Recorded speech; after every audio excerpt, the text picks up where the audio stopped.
السلام علیکم ورحمۃ اللہ وبرکاتہ۔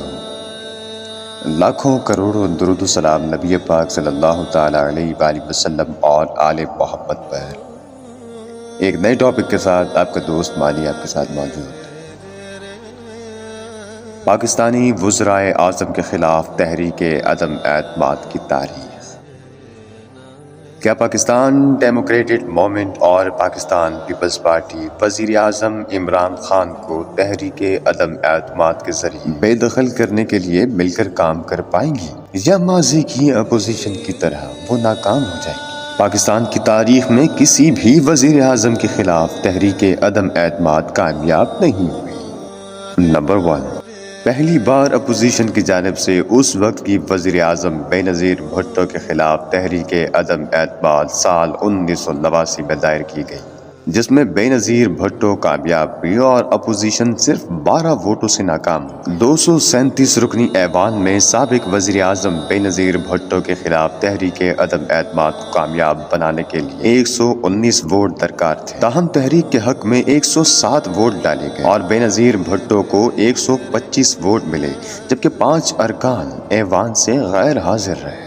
نمبر 2، دوسری مرتبہ اگست سال 2006 میں سابق وزیر اعظم پاکستان شوکت عزیز کے خلاف اپوزیشن کی جانب سے تحریک عدم اعتماد جمع کرائی گئی اور اس بار بھی اپوزیشن ناکام رہی۔ 342 رکنی قومی اسمبلی میں سابق وزیر اعظم پاکستان شوکت عزیز کے خلاف تحریک عدم اعتماد کو کامیاب بنانے کے لیے 172 ووٹ درکار تھے، تاہم اپوزیشن صرف 136 ووٹ حاصل کرنے میں کامیاب ہو سکی، جبکہ شوکت عزیز کے حق میں 201 ووٹ پڑے۔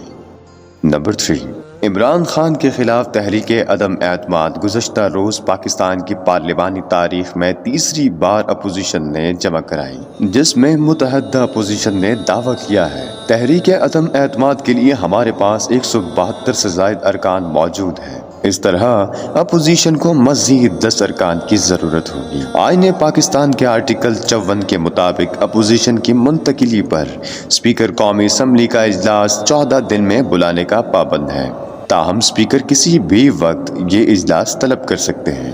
اگر اپوزیشن نے وزیر اعظم پاکستان عمران خان کے خلاف تحریک عدم اعتماد جیت لی تو یہ پاکستان کی تاریخ میں پہلی بار ہوگا کہ عمران خان وزیر اعظم ہاؤس سے سبکدوش ہونے والے پہلے وزیر اعظم ہوں گے۔ تاہم اپوزیشن 172 ووٹ حاصل کرنے میں ناکام رہی تو سابق وزرائے اعظم کی طرح ایوان سے اعتماد کا ووٹ حاصل کرنے میں کامیاب ہوں گے۔